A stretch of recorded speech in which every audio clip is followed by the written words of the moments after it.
ॐ पूर्णमदः पूर्णमिदं पूर्णात् पूर्णमुदच्यते पूर्णस्य पूर्णमादाय पूर्णमेवावशिष्यते। ॐ शान्तिः शान्तिः। ॐ सहनाववतु सहनौ भुनक्तु सह वीर्यं करवावहै तेजस्विनावधीतमस्तु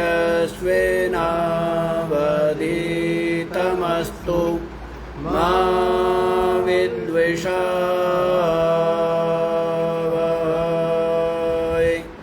ॐ शान्तिः शान्तिः शान्तिः।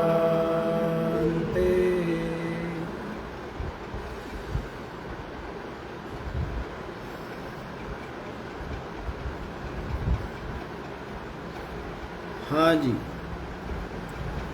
तो क्या विचार चल रहा है? आप लोग श्रवण कर रहे हैं कि इस शरीर की बुद्धि रूपी गुफा में अपने कर्म फल को भोगने वाले दो प्रवेश किए हुए हैं। जो बुद्धि रूपी गुफा है, पर ब्रह्म की प्राप्ति का स्थान होने से, पर ब्रह्म का निवास होने से इसको श्रेष्ठ स्थान कहा गया है। और ये जो दोनों कर्म फल को उपभोग करने वाले प्रवेश किए हुए हैं, दोनों के दोनों छाया और धूप के समान अत्यंत ही विलक्षण है। एक संसारी है और एक असंसारी है। ऐसा ब्रह्मवेत्ता लोग कहते हैं। और जो पंचाग्नि का चयन करने वाले जो गृहस्थ है, वो भी इस बात को कहते हैं कि एक जीवात्मा है और एक परमात्मा। जो जीव है वो संसारी है, और जो जीव साक्षी कूटस्थ आत्मा ब्रह्मा परमात्मा है वो असंसारी है। दोनों के दोनों इस शरीर की बुद्धि रूपी गुफा में प्रवेश किए हुए हैं। और जिन्होंने 3 बार नचिकेत अग्नि का चयन किया है, वो भी ऐसा ही कहते हैं। तो ये तो हो गया है विचार। अब आप लोग दूसरा मंत्र देख लीजिए। यह सेतुरी जानानाम् अक्षरं ब्रह्म यत्परम् अभयं तितीर्षतां पारम् नाचिकेतं शकेमहि। यह सेतुः ईजानानाम् अक्षरं ब्रह्म यत्परम् अभयं तितीर्षतां पारं नाचिकेतं शकेमहि। यह सेतु ईजानाना, जो ईजानाना माने जो यजन करने वाले, जो यज्ञ करने वाले हैं उनके लिए जो सेतु पुल है, जो यज्ञ करने वाले, यजन करने वाले हैं उनके लिए जो पुल है। कौन? ये जो नाचिकेत अग्नि है, ये जो नाचिकेत अग्नि है, ये यजन करने वालों के लिए स्वर्ग के बीच का क्या है? ये पुल है। मतलब इसके द्वारा जो यजन करने वाला है वो कहाँ पहुँच जाता है? स्वर्ग में पहुँच जाता है। और जो यत् परम ब्रह्म अक्षरम, और जो परम ब्रह्म है ना, देखो ये जो लोक है ये तो प्राप्त ही है ना। और मनुष्य की क्या इच्छा होती है कि हमें क्या हो? परलोक की प्राप्ति हो, और हमें किसकी प्राप्ति हो? मोक्ष की प्राप्ति। जो साधक लोग हैं, विवेकी लोग हैं, संसार में तो जो शरीर निर्वाह के लिए प्राप्त हो जाता है उतने में संतुष्ट रहते हैं, अधिक की चाह नहीं रहती है ना। जितना शरीर निर्वाह के लिए आवश्यक, और वो सहज ही सुलभ है। शरीर निर्वाह के लिए जितना आवश्यक है वो तो सहज ही सुलभ है। जैसे भूख की निवृत्ति के लिए अन्न औषधि फलों की कमी नहीं है, और जैसे प्यास की निवृत्ति के लिए तो नदियों की जल की कमी नहीं है ना। और श्वास लेने के लिए वायु है ही। तो मतलब ये है जो आवश्यक वस्तु है शरीर निर्वाह के लिए वो तो सहज ही सुलभ है। तो इसलिए जो विवेकी है उसकी यहाँ पर कोई बहुत ज़्यादा इच्छाएं या बहुत ज़्यादा वस्तु को पाने की लालसा नहीं। तो फिर क्या होती है लालसा कि हमें क्या हो? स्वर्ग की प्राप्ति। हाँ, तो हमें, क्योंकि ये शरीर तो बिल्कुल अत्यंत ही अनित्य है, बिल्कुल नाशवान ही है। कब इसकी मृत्यु हो जाए कोई भरोसा नहीं है। इसलिए हमें ऐसा स्वर्ग प्राप्त हो जहाँ पर हम बहुत लंबे काल तक सुखपूर्वक निवास। अब ये जो संसार है, शरीर है, 100 वर्ष की आयु, और ये 100 वर्ष की आयु भी थोड़ी सी तो है, तो ज़्यादा तो है नहीं। तो ये तो यूँ चली जाती है, यूँ बीत जाती है। तो इसलिए जो विवेकी है वो क्या चाहते हैं कि हमें स्वर्ग की प्राप्ति हो, और जो और भी ज़्यादा बुद्धिमान है वे चाहते हैं कि इस नश्वर शरीर को पा करके हम मोक्ष को प्राप्त करें। इसको प्राप्त करें, मोक्ष को प्राप्त करें, ऐसी लालसा रहती है। अब संसारी की बुद्धि की तो बात अलग है, उसको तो संसार में ही चाहिए ना, है? सांसारिक जो पदार्थ इनकी ही कामना और इनके लिए यत्नशील रहता है।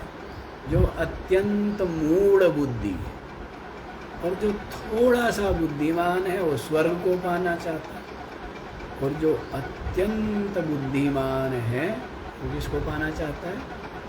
मोक्ष को पाना चाहता है। तो अत्यंत बुद्धिमान तो कितने मिलेंगे? हाँ, अत्यंत बुद्धिमान तो करोड़ में भी। क्यों? क्योंकि संसार को समेटना का मतलब है जिसको मैं माना हुआ है, इस मैं को स्वयं ही इसका गला घोटना। जिस मन को, बुद्धि को और मैं को मैं मानता है, इनका स्वयं ही क्या करना, इनका स्वयं ही इनको लय कर देना, स्वयं ही इनका विनाश हो कर देना, स्वयं ही इनको मार देना, गला घोट देना। तो ऐसी सामर्थ्य तो होती नहीं है इनके द्वारा। तो क्या करता है, बल्कि इनके द्वारा तो संसार के क्या चाहता है, सुख अनुभव करना चाहता है। इनके द्वारा क्या चाहता है, सब कुछ बढ़िया बढ़िया, अनुकूल अनुकूल, है ना, मीठा मीठा मिले, सम्मान सम्मान मिले, हैं, और भी तो संसार को ही चाहता है। लेकिन जो अत्यंत से अत्यंत बुद्धिमान है, वो जानते हैं कि अपि सर्वं जीवितम अल्पमेव, जैसे नचिकेता ने पीछे कहा है, जो कुछ भी है सबका सब है तो नाशवान है। कुछ आज मिटने वाले हैं, कुछ कल मिट जाएंगे, तो कुछ 10,000 साल बाद मिटेंगे, लेकिन मिटेगा सब कुछ मिटने वाला ही है।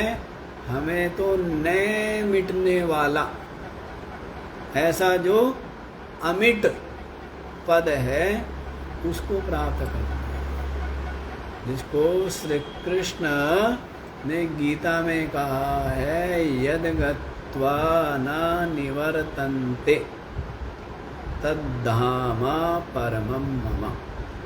जहाँ पर जाकर के फिर लौटना नहीं पड़ता है, वही क्या है, वही मेरा परम धाम।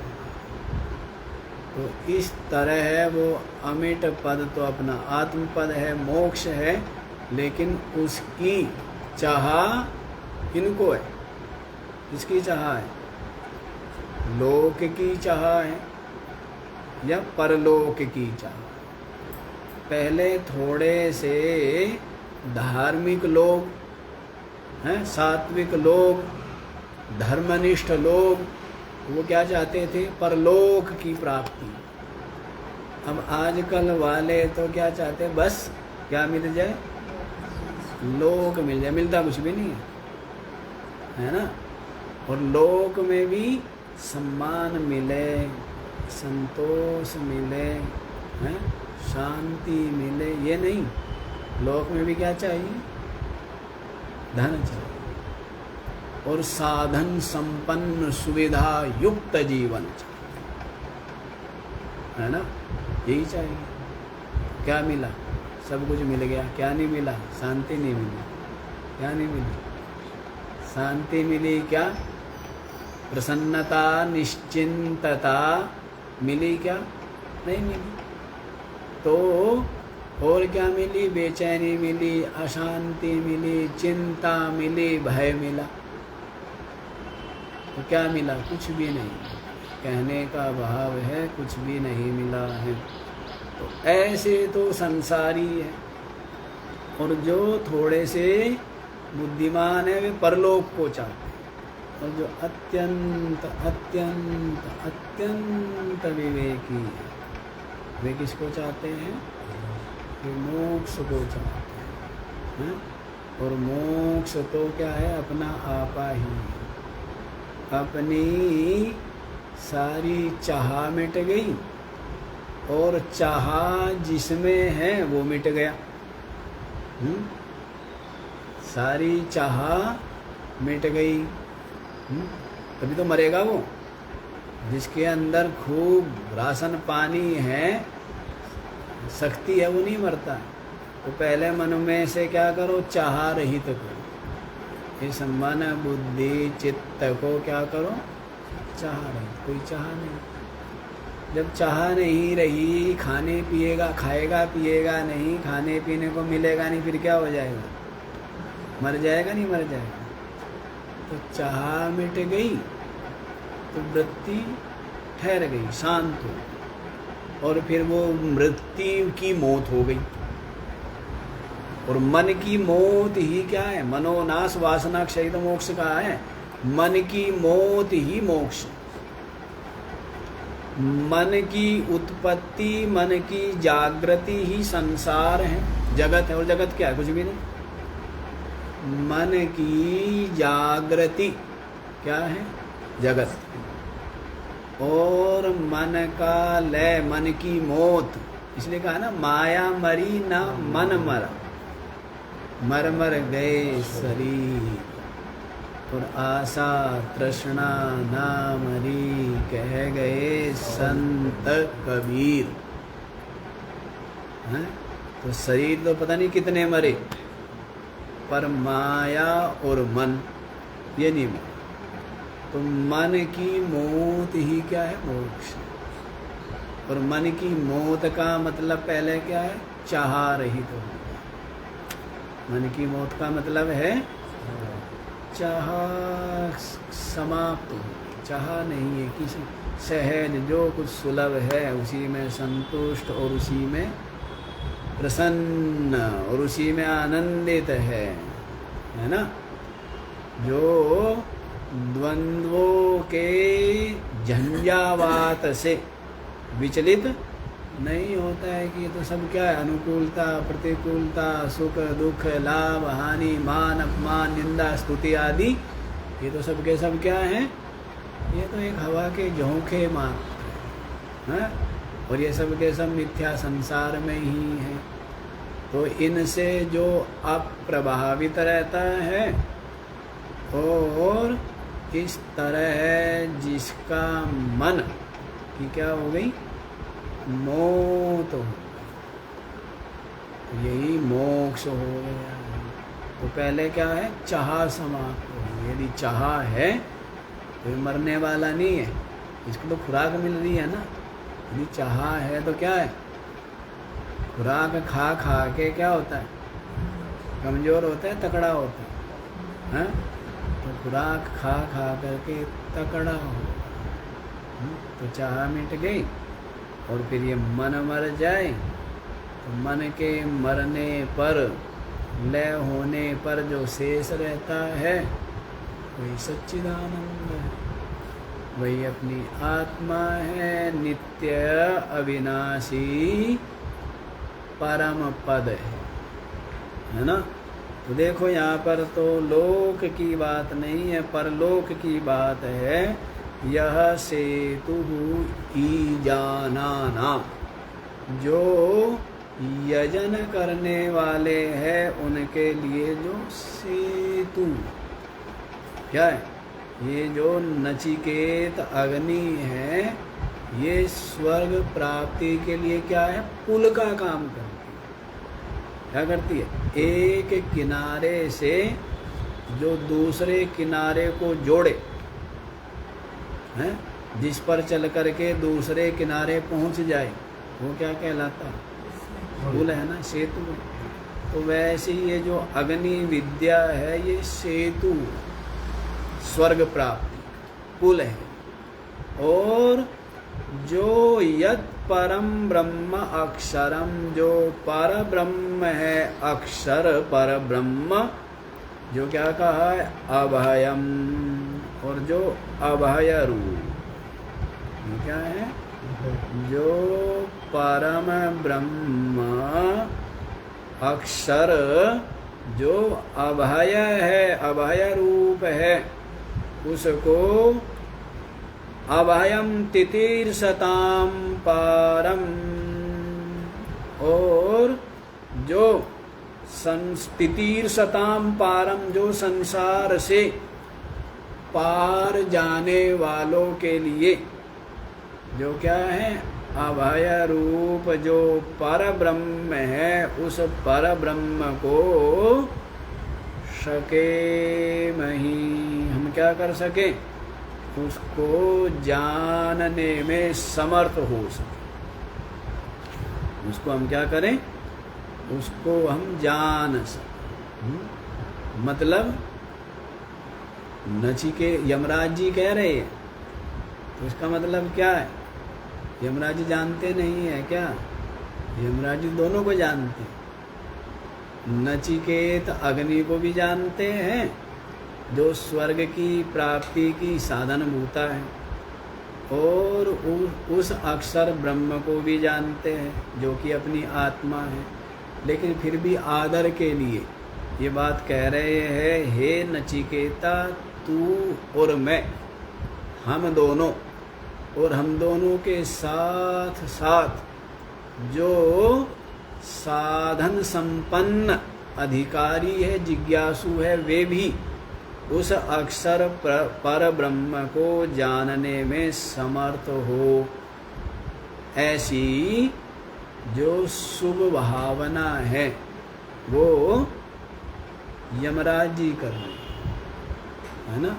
उस नचिकेत अग्नि को भी, जो कि स्वर्ग की प्राप्ति की साधन भूता है, उसको भी हम जान सकें, और जो अक्षर पर ब्रह्म है, उस अक्षर पर ब्रह्म जो अभय रूप है, और संसार सागर से पार जाने वालों के लिए जो अभय रूप है, उस पर ब्रह्म को हम जानने में समर्थ हो। ऐसी मंगल भावना यमराज जी कर रहे हैं। तो अब आप लोग इसका भाष्य देखिए। यह सेतु इव सेतु, जो कुल के समान कुल है। ईजाना नाम माने यजमाना नाम, जो यजमान लोग हैं, यजमान करते हैं ना, यजन। जो ऋत्विक है वो किसके लिए यजन करता है? यजमान के लिए करता है ना। यजमान ने ऋत्विक का वर्ण किया और सारी सामग्री जुटाई, तो यजमान अपने मनोरथ की सिद्धि के लिए क्या करता है? यजन करता है। और जो ऋत्विक है उनको यथा योग्य दक्षिणा दे करके, उनको प्रसन्न करके, उनको संतुष्ट करता है। तो सबका सब ये जो कुछ किया है कर्म, यजन रूप कर्म, किसने किया है? यजमान ने किया है ना। तो इसीलिए यजमान के लिए कह रहे, यजमानाम कर्मीणाम, जो क्या है? कर्मी। कर्मी है ना, जो यजन रूप कर्म का आश्रय जिसने लिया हुआ है कि इसके द्वारा मुझे अमुख फल की प्राप्ति हो। तो ऐसे जो यजन करने वाले कर्मी हैं, दुख संतरणार्थत्वात्, क्या हो जाए कि दुखों से संतरण हो जाए। क्या हो जाए? दुखों से संतरण हो जाए। इस संसार में, इस शरीर में क्या है? भूख, प्यास, सर्दी, गर्मी के चूल्हा चढ़ाओ। क्या करो? चूल्हा चलाओ, हैं? तवा चढ़ाओ, कढ़ाई चढ़ाओ, ये चढ़ी रहती हैं।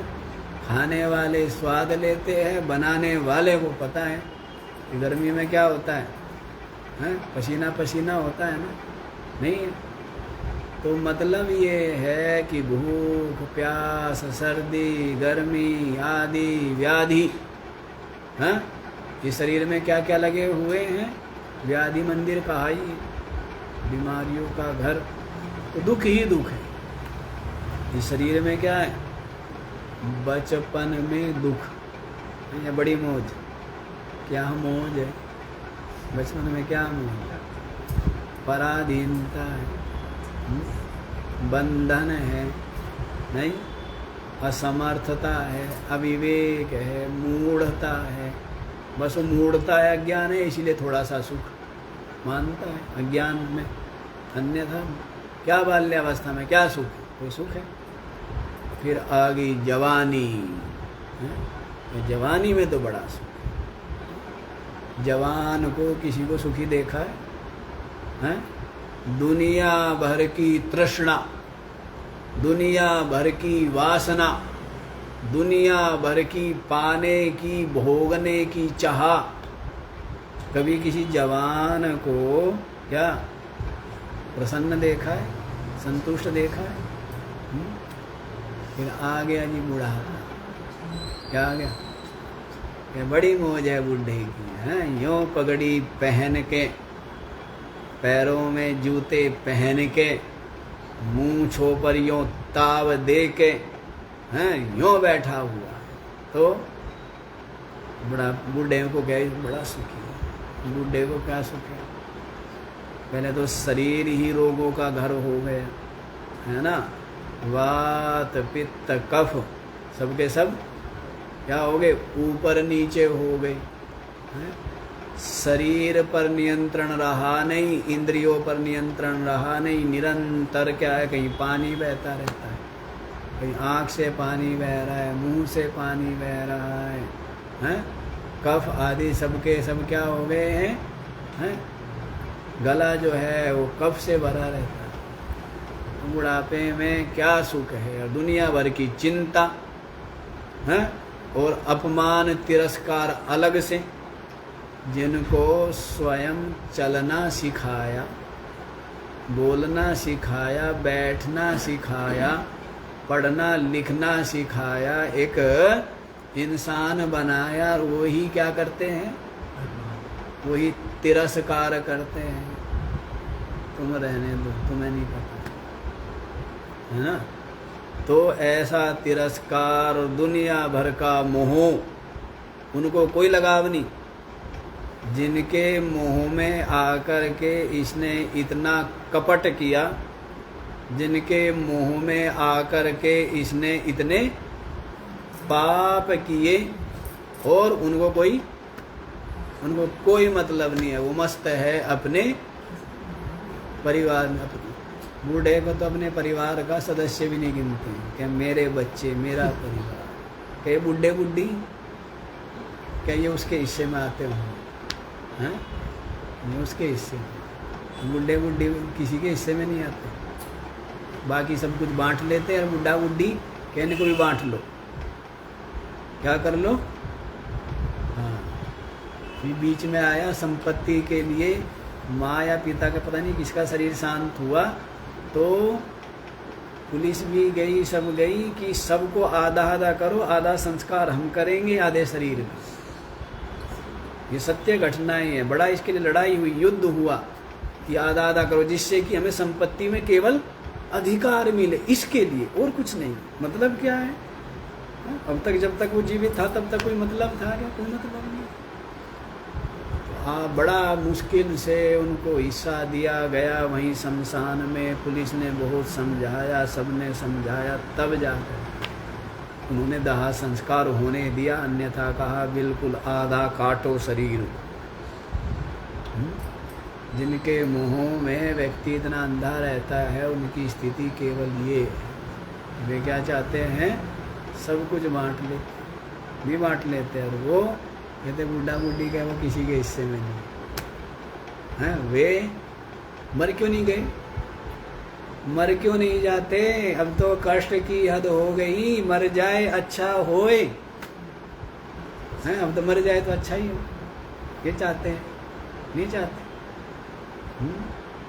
वो कहते हैं कि जब तक बैल चले हलिया में, तब तक डाले चारा। हैं? फिर कैसे है? और जब हो जा तो नात निकाल दे और गलियों में धक्के खा रहा। फिर क्या होता है? फिर बड़ी दुर्गति होती है। हाँ? ये संसार है। जिनका इतना मोह करता है, उनको कोई लगाव है क्या? उनको कोई लगाव नहीं। बस लगाव उतना ही है अपनी स्वार्थ को, और कोई मतलब नहीं। तो बुढ़ापे में कौन सा सुख? मतलब ये है कि सुख तो है ही नहीं संसार में, है ना। बाल्यावस्था में, ना यौवन में, और ना वृद्धपन में कोई सुख नहीं है जो विचार करे। इसलिए और और भूख प्यास ये सब कुछ यहाँ पर है ही, लगे पड़े हैं दुनिया भर के आदि व्याधि सर्दी गर्मी मान अपमान ये सब कुछ तो लगे ही पड़े हैं। इसीलिए जो थोड़ा सा धार्मिक व्यक्ति है वो उसको सुना है स्वर्गे लोके न भयम किंचन अस्ति न तत्र त्वम न जरया बिभेति उभे तीर्थ्वा स्नाया पिपासे शोकातिगो मोदते स्वर्ग लोके। पीछे सुने थे ना स्वर्ग, नचिकेता ने कहा था ना, क्या कहा है, स्वर्गे लोके न भयम किंचन अस्ति। सुना है महाराज स्वर्ग में तो कोई भय ही नहीं है। ना तत्र त्वम न जरया बिभेति, न तो आपका डर वहाँ और ना बुढ़ापे का डर। बुढ़ापे का बड़ा डर है, बुढ़ापा ना आ जाए, चलते चलते निकले जी प्राण हमारे। बस यही आशीर्वाद चाहिए और कुछ नहीं। उभे तीर्थ्वा स्नाया पिपासे, यहाँ पर भूख प्यास लगी रहती है। कहते स्वर्ग में क्या है, भूख प्यास नहीं सता, भूख प्यास नहीं है। शोकातिगो मोदते स्वर्ग लोके, तो कहते शोक से परे हो जाता है और स्वर्ग लोक में तो बड़े ही क्या होता है, आनंद में रहता है। इसीलिए सब क्या पाना चाहते हैं, स्वर्ग पाना चाहते हैं। तो इसी बात को यहाँ पर कहा। ये लोक तो क्या है, जन्म मृत्यु जरा व्याधि। श्री कृष्ण महाराज ने भी गीता में कहा है, क्या है यहाँ, जन्म है, मृत्यु है, जरा है, व्याधि है, संकट है, भय है, समस्या है, संयोग वियोग है, दुनिया भर के झंझट। कौन कह रहे हैं, श्री कृष्ण कह रहे हैं कि यहाँ क्या है, दुख दोष अनुदर्शनम। जो विवेकी है वो क्या है, दुख का ही दर्शन करता है। दुख दोष कोई देखता है कि तो सब में तो दुख भरा पड़ा है, कोई भी ऐसा ठिकाना नहीं जो थोड़ा सा क्या हो, स्थायी हो, जिसका भरोसा कर सके। सारे के सारे ठिकाने क्या है, टूट के गिरने वाले, नष्ट होने। तो इसलिए दुख संतरणार्थत्वात्, दुख से संतरण करने के लिए नचिकेतो अग्नि, जो नाचिकेत अग्नि है उसका तम वयम ज्ञातुम चेतुम च शकेमहि शक्नुवन्ता।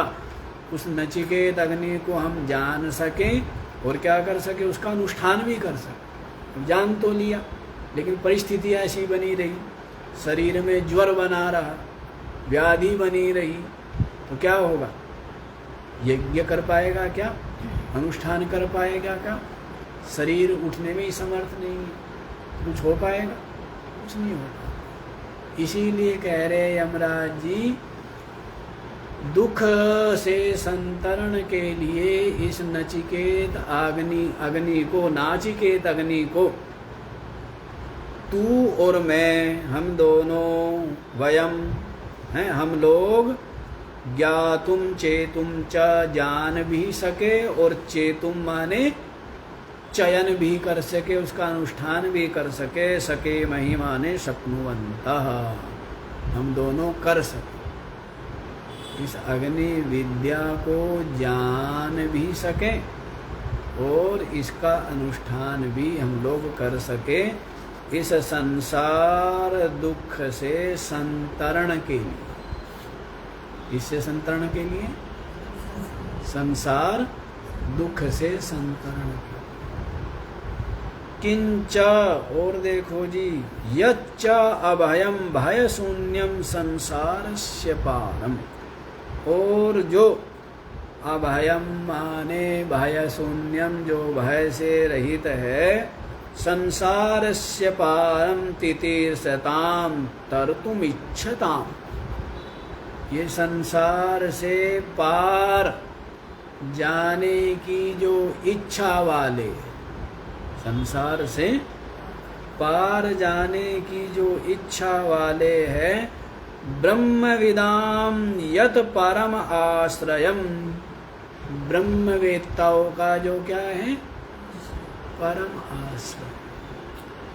ब्रह्मवेत्ता लोग जिस अक्षर ब्रह्म में क्या है, विद्यमान है, विराजमान, अधिष्ठित है, ऐसा जो अक्षर अभय माने भय शून्य, वह जो आत्माख्यम ब्रह्मा, आत्मा नाम वाला जो ब्रह्म है, आत्मा नाम वाला, उसको तच्च ज्ञातुम सकेमहि शक्नुवन्तः, उस अक्षर पर ब्रह्म अपनी आत्मा को भी, जो संसार सागर से पार जाना चाहते हैं, उनके लिए जो अभय रूप अपनी आत्मा है, उसको भी हम जानने में समर्थ हो, उसको भी हम जान सकें,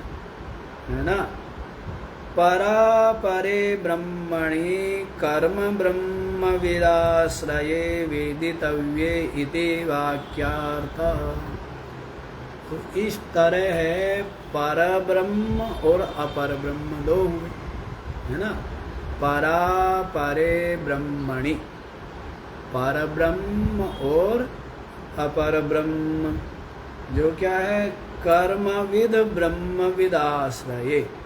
एक तो कर्मों का जो वेत्ता है, वो क्या है, अपर ब्रह्म का उपासक है, और जो ब्रह्मविद है वो क्या है, पर ब्रह्म का उपासक है। दो अलग अलग हुए ना। जो कर्मविद है वो उसका आश्रय क्या है, अपर ब्रह्म। किसको पाना चाहता है, अपर ब्रह्म को पाना चाहता है। ये लोक परलोक, ये जो कुछ भी है, सबका सब अपर ब्रह्म है, सबका सब अपर ब्रह्म में आ जाता है। तो कर्म जो है, कर्मवेत्ता, वो अपर ब्रह्म हुई उनका आश्रय, और जो ब्रह्मवेत्ता है उनका आश्रय क्या है, पर ब्रह्म। क्या आश्रय है, पर ब्रह्म ही उनका लक्ष्य है। पर ब्रह्म की प्राप्ति के निमित्त ही उनकी समस्त चेष्टा, सारी चेष्टा किसके लिए है, पर ब्रह्म की प्राप्ति। एतयो एव हि उपन्यासः कृता ऋतं पिबन्तौ इति। यह ही जो है ऋतं पिबन्तौ, ये जो मंत्र आया था ना, इस वल्ली का प्रथम मंत्र, तो उसका उपन्यास जो उल्लेख है वो इसी बात को बताने के लिए कहा गया है कि एक अपर ब्रह्म है, जो अविद्या का बताया था ना, विद्या और अविद्या दो बताए। तो विद्या का जो फल है वो क्या है, पर ब्रह्म की प्राप्ति। और अविद्या, अविद्या से अभिप्राय क्या है, कर्म और उपासना। अविद्या से अभिप्राय कर्म और उपासना, उसका जो आश्रय है वो क्या है, अपर ब्रह्म। कर्म करके हम लोक प्राप्त करते हैं, कर्म और उपासना करके ही हम लोग परलोक प्राप्त करते है ना। तो दोनों अविद्या रूप हैं। लेकिन जो विद्या है, उस विद्या के द्वारा क्या करते हैं, पर ब्रह्म को प्राप्त कर लेते हैं। विद्या का फल है पर ब्रह्म, अविद्या का फल है अपर ब्रह्म।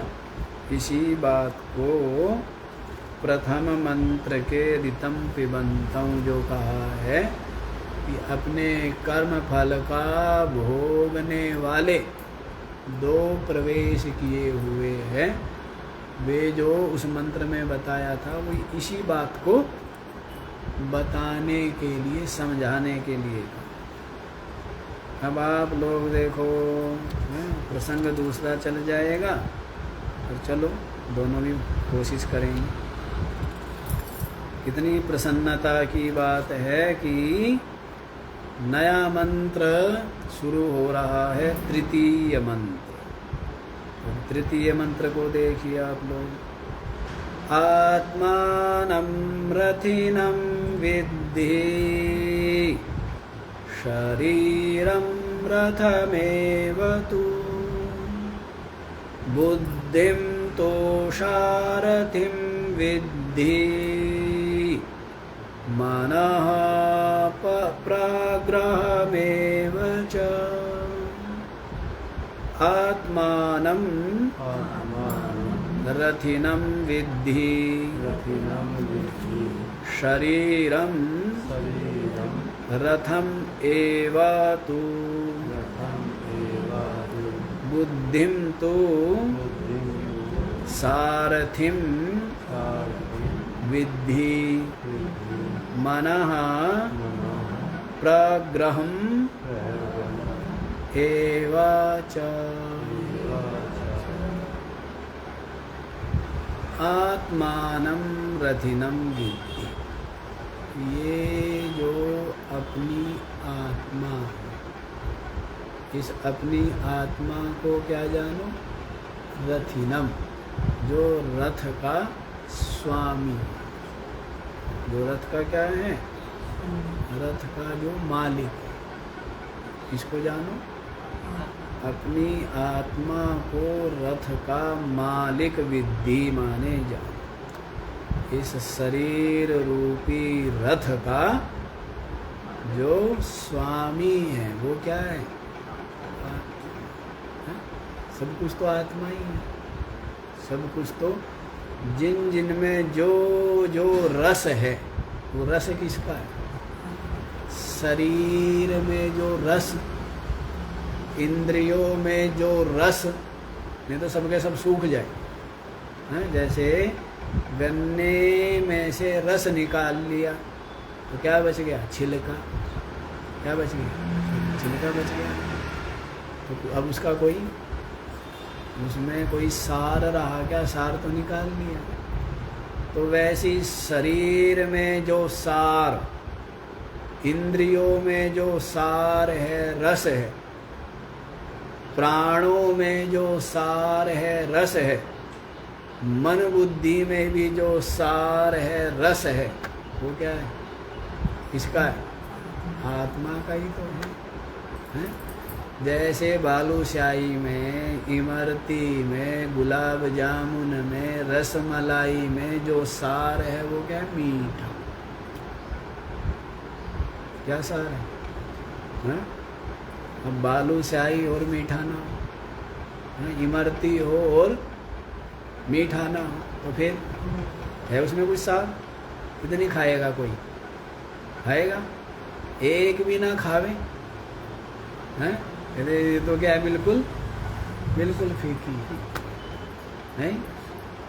तो जैसे मिठाइयों में जो सार है, रस है, वो क्या है? मीठा है। वैसे ही सब में जो सार, जो भी रस है, वो किसका है?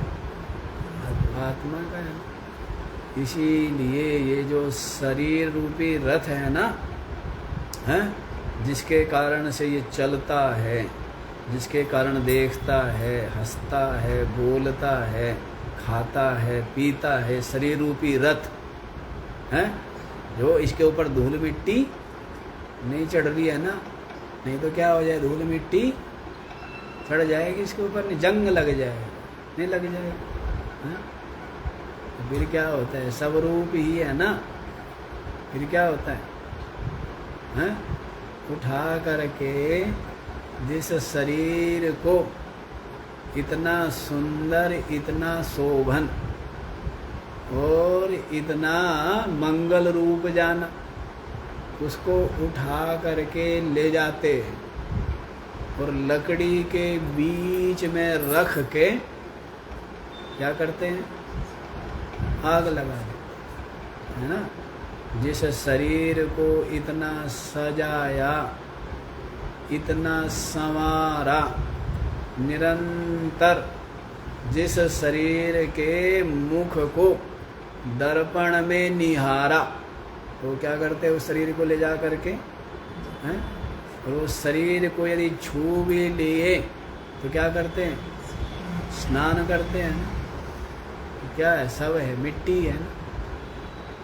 5 तत्वों से 5 तत्वों का गारा बनाया, क्या किए हैं, आकाश तत्व डाला, वायु तत्व डाला, अग्नि तत्व डाला है, और जल तत्व मिलाया, और पृथ्वी तत्व डाला, और उससे क्या बनाया, ये शरीर रूपी पिंड तैयार किया। और इस शरीर रूपी पिंड में फिर क्या है, प्राण डाल दिए, सूक्ष्म शरीर आ गया, तो क्या हो गया, सजीव हो गया, श्वास लेने लग गया, देखने लग गया, सुनने लग गया, चलने लगा, बोलने लगा। ये सूक्ष्म शरीर से है ना, है? और सबको जो सत्ता, सामर्थ्य, स्फूर्ति, ताजगी, चेतना सबको देने वाला चेतन, वो हृदय में आकर के विराजमान। क्या हुआ, तो चेतन आत्मा जो पर ब्रह्म है वो कहाँ आकर के बैठ गया। जैसे मालिक आके बैठ जाता है ना, तो बगीचे में क्या आ जाती है, रौनक आ जाती है, नहीं। मालिक आकर के बैठे, यदि मालिक ना जाए ना बगीचे में, तो बगीचा क्या होता है, हैं? सबका सब यूं ही अस्त व्यस्त हो जाता है ना। और मालिक बगीचे में जाके बैठ जाए तो फिर क्या हो जाता है, सबका सब शोभन हो जाता है, सुंदर हो जाता है, नहीं हो जाता। तो वैसे ही इस शरीर के बगीचे में आकर के बैठ गए, हृदय के सिंहासन पर आकर के बैठ गया ये ब्रह्म आत्मा। तो फिर क्या हो गया, ये बगीचा हरा भरा है ना। अन्यथा ये बगीचा क्या होता है, सूख जाता है ना। ले जा करके डाल देते हैं, क्या करते हैं, लकड़ी के बीच डाल के आग लगा देते, नहीं लगा देते। ऐसा है ये शरीर, ऐसा है ये शरीर जो कि क्या है, 5 तत्वों का पुतला मार। और इसमें ही क्या होता है, इसी में घुला रहता है। क्या होता है, इस शरीर में ही घुला रहता है, इसी को मैं मान के, मेरा मान के, और इसी में भूला रहता है। सत्य को, अविनाशी को, जो तत्व है उसको ढूंढता नहीं, खोजता नहीं। तो इस तरह है जी ये बात। तो देखो शरीर रूपी रथ, और इस रथ का जो स्वामी है, मालिक, वो कहाँ बैठा है। अच्छा, मालिक जो है ना पीछे बैठता है गाड़ी में, कहाँ बैठता है, आगे कौन बैठेगा, आगे गाड़ी चलाने वाला और खिड़की खोलने वाला है। कौन कौन बैठेंगे आगे, है? गाड़ी चलाने वाला और साथ में जो अपनी सुरक्षा के लिए रखे हुए हैं ना रक्षक, वो क्या बोलते हैं, बॉडी गार्ड, क्या बोलते हैं, बॉडी गार्ड, वो बैठते हैं। और मालिक जो है वो पीछे बैठता है आराम से, आँख बंद करके आराम से शांति से बैठता है, लंबी श्वास लेता है ना, निश्चिंत होकर बैठता है, नहीं। तो कहाँ बैठा हुआ है वो मालिक, इस शरीर का मालिक कहाँ बैठा है, वो बैठा हृदय में, हृदय के सिंहासन पर, हृदय के सिंहासन पर विराजमान वो आत्मा जो मालिक है। शरीरम रथमेवतु, और ये जो शरीर है ना, ये रथ है। शरीर रथ है, और इस शरीर रूपी रथ का जो मालिक है, स्वामी है, वो कहाँ बैठा है? वो कौन है? वो आत्मा। कौन है वो? बुद्धिम तो सारथिम विद्धि, गाड़ी तो ले आए जी, चलाएगा कौन? क्या ड्राइवर रखेंगे? क्या करेंगे? कि गाड़ी सीख लो। अरे कहने लगे भाई, जब हमारे पास क्या है? दुनिया भर के सेवक है, श्रोत्रादि 11 इंद्रिया है, सेविका मुझ नाथ की, सेवा करे है रात दिन, चिंता मुझे किस बात।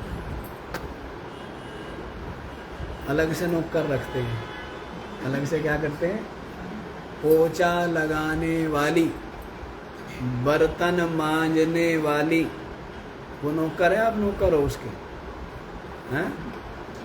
ये बताओ। उनकी तो मौज है? नहीं मौज है।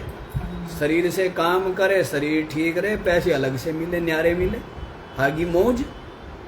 कि वो हंसते होंगे इनके जितने बावड़े कोई नहीं, कितने बेवकूफ़ लोग हैं, इतने मूर्ख लोग हैं, और खाने पीने का स्वाद कौन लेते हैं? वही लेते हैं ना जो शरीर से परिश्रम करेगा, वही खाने पीने का स्वाद भी लेगा, उसका शरीर भी स्वस्थ होगा, और चित्त जो दिमाग है वो भी चिंता रहित होगा, हैं? तो और आप क्या करोगे? उसका चौकीदार, उसके पीछे अरे अच्छा कल नहीं आएगा, बुखार चढ़ गया। हम नौकर वाली संस्कृति के हम हैं बिल्कुल खिलाफ। हम नौकर वाली संस्कृति के खिलाफ। क्यों नौकर? क्या होना चाहिए? आत्मनिर्भर होना चाहिए। हर चीज़ में दूसरे को निर्भर रहना पड़े। क्या मतलब है? ये अमीरी थोड़े तो गरीबी है। ये कोई अमीरी नहीं होती है। नौकर है जी हमारे पास, तो 5 नौकर है, 10 नौकर है, क्या है? तो गरीब है, हैं? शरीर खराब होता है इन सब चीज़ों से। आत्मनिर्भर बनना चाहिए ना, नहीं? और अपने करने पर उसका जो सुख है, स्वाद है, वो भी अलग ही है। नहीं, तो बड़ी विचित्र स्थिति है। नहीं, विचित्र स्थिति है।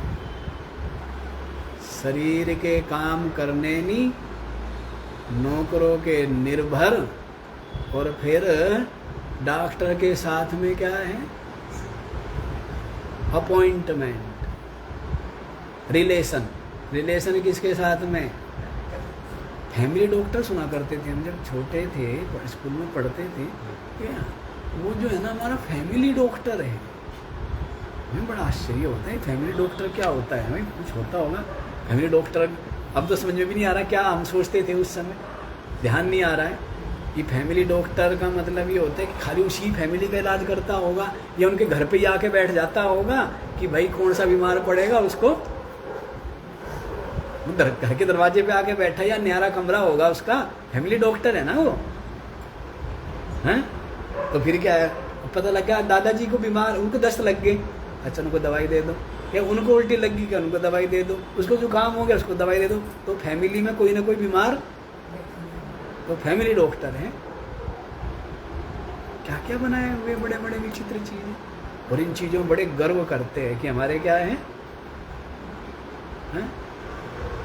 Family doctor. नहीं क्या क्या बनाया। तो जब आपके काम, शरीर के काम भी जब कौन करेगा? नौकर करेगा, तो फिर जरूरत किसकी पड़ेगी? फिर तो डॉक्टर की जरूरत पड़ेगी। कि क्या हो गया? कहते शुगर हो गया हैं, क्या हो गया? कि बीपी है, पता नहीं क्या क्या है, दुनिया भर की बीमारी। क्या मतलब? फिर नौकर जो है, जब नौकर दिए हुए हैं ना, नहीं दिए हुए, इधर नौकर दिए हुए 11,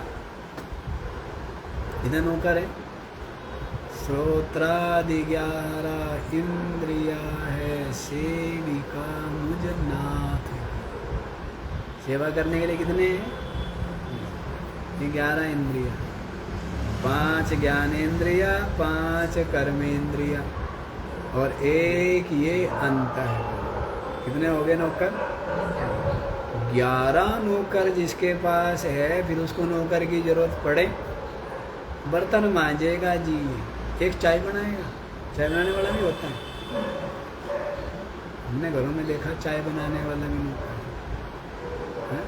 और खुद के शरीर सड़े हुए हैं, शरीर में से जब पसीना नहीं निकलेगा, मैल नहीं निकलेगा, है कितना ही साबुन लगा, कितना ही सेंट लगा, सांस में से आती है दुर्गंध, नहीं आती है, सड़ा हुआ है।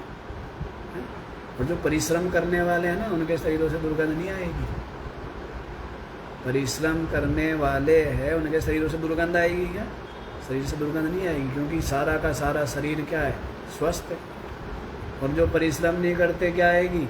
वो कूड़े के ढेर के ऊपर क्या करते रहते? फुस फुस फुस फुस, हैं?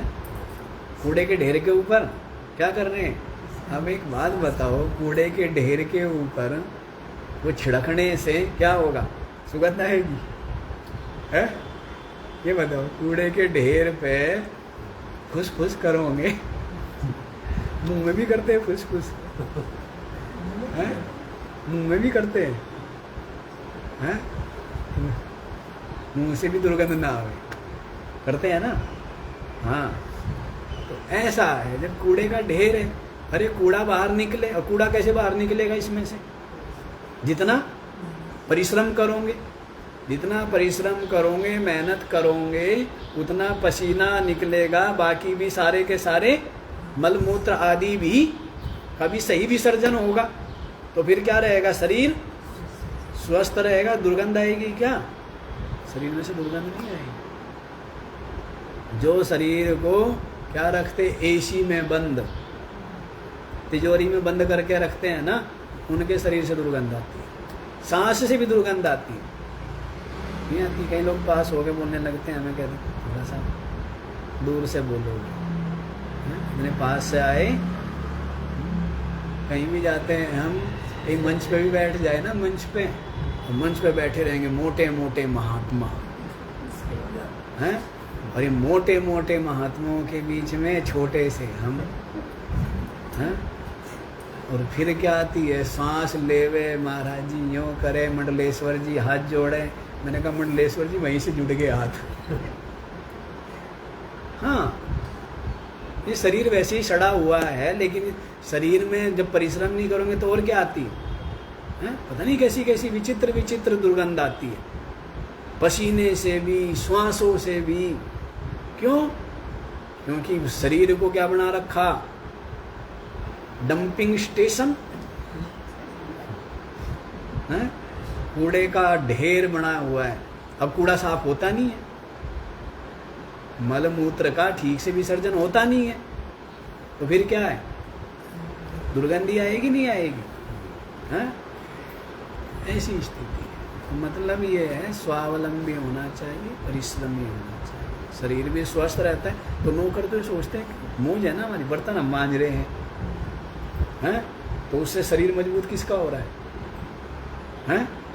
कपड़े वो धो रहे हैं, शरीर मजबूत किसका हो रहा है? भाग दौड़ वो कर रहे, साफ सफाई, पोछा वोछा वो लगा रहे, शरीर किसका स्वस्थ है? भूख किसको ज्यादा लगेगी? भोजन का स्वाद कौन लेगा? स्वस्थ कौन रहेगा? मौज में कौन रहेगा? और पैसे और मिलते वो समझते महामूर्ख लोग। पीछे तुम्हारे मकान से निकलते होंगे ना, फिर मकान की एक बार मुड़ के देखते होंगे, कहते कितने बेवकूफ लोग रहते हैं इसमें। पीछे को मुड़ के एक बार देखते होंगे, कितने मूर्ख लोग हैं। नहीं, यूं पड़े रहेंगे बिस्तर पर, यूं पलटा लेते रहेंगे, नहीं, सड़े हुए, और उसी में बड़े राजी रहते हैं। चलो यहीं पर ही देख लो। तो शरीर रूपी रथ है तो बुद्धि रूपी सारथी है। लोग कहेंगे महाराज जो है महाराज जी जो है वो अमीरों के खिलाफ है, हैं? अमीरों के थोड़ा खिलाफ है। बोलिए सच्चाई है तो। ये जो शरीर से परिश्रम ना करे और दूसरे के गुलाम बने, हम गुलामी के खिलाफ,